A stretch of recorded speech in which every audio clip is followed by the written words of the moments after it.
In 2019, 38,000 people died in car crashes in America. In 2022, the number has risen to 42,000, a whopping 16%. As some of this team's members begin to drive, we realize the number will only increase. Just in the first week of driving, we have already witnessed many teenagers our age driving dangerously in the school's parking lot.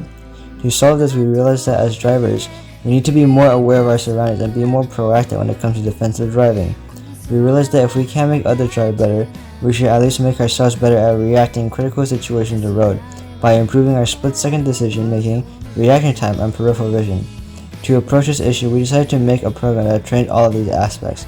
This program contains multiple modes so we can test our abilities and see which section we need to improve on and use the program accordingly. Our program consists of 3 unique modes, each designed to improve a different aspect of driver reaction times. The first mode simulates identifying hazards on the road, which is the first step in preventing traffic accidents. In this mode, random red buttons representing different obstacles will pop up on the screen for the user to click. After the 10th repetition, the average time, a representation of the user's reaction time, will be outputted. Tkinter, for example, allowed us to create a GUI or graphical user interface to allow the user to interact with things such as buttons.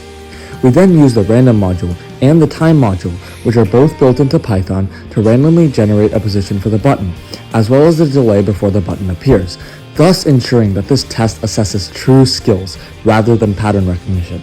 The second mode evaluates one's peripheral vision as well as responsive speed to road-based objects. The objective of this mode is to refine their reactions to stimuli.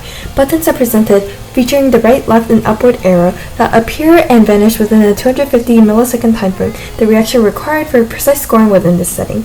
The user is tasked with having to press the corresponding W, A, and D keys 10 times. Simultaneously, the calculation of the user's reaction time and accuracy are displayed. In the third mode, users can experience the essential skill of swiftly changing lanes to avert collisions.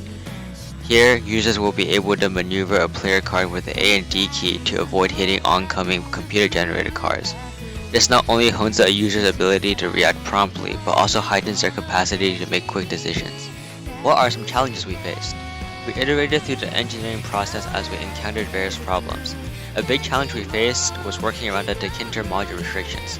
For example, since all our buttons are Tkinter objects, our functions were basically looped infinitely, because Tkinter requires a loop to run whenever they are Tkinter objects, so it can track and update the objects when needed, like when buttons are clicked. However, Tkinter only loops the commands that are related to Tkinter objects. Implementing the hit registration for both there was a struggle. We had to explore many ideas, including threading. Threading is essentially the use of a module to make functions run in the background. We thought that this idea will allow us to write code to detect object collision without interfering with the generation and movement of objects, which are managed by Tkinter. While we did not end up using this idea, this is an example of ways we try to solve our problems. Another challenge we faced was the scaling of the buttons, pictures, text, and other Tkinter objects and having them fit on different laptop or PC monitor resolutions. Tkinter does not have an easy-to-use scaling feature, which is why we needed to implement our own. As such, you might see the variables scalar x and scalar y paired with the round function, which are designed around the user-specific laptop resolution, which Tkinter allows us to gain access to. We then use file i/o to append these values to a file, and we sometimes made these variables global variables, thus making them accessible to us in any file we need them in. To address our coding issues, we consulted the module documentation for Tkinter and Pillow, trial and errored with our code, and collaborated as a team to overcome the issues. By combining all of our prior experiences and keeping our communications efficient yet specific, we were able to tackle any problems in our way. Thus, through our knowledge of Python, we were able to design a unique reaction time trainer, specifically designed to lower the fatality and frequency of road accidents through the development of driver reaction times. We hope that we're able to use this program and increase its outreach to benefit everyone alike and make the world a safer place for all.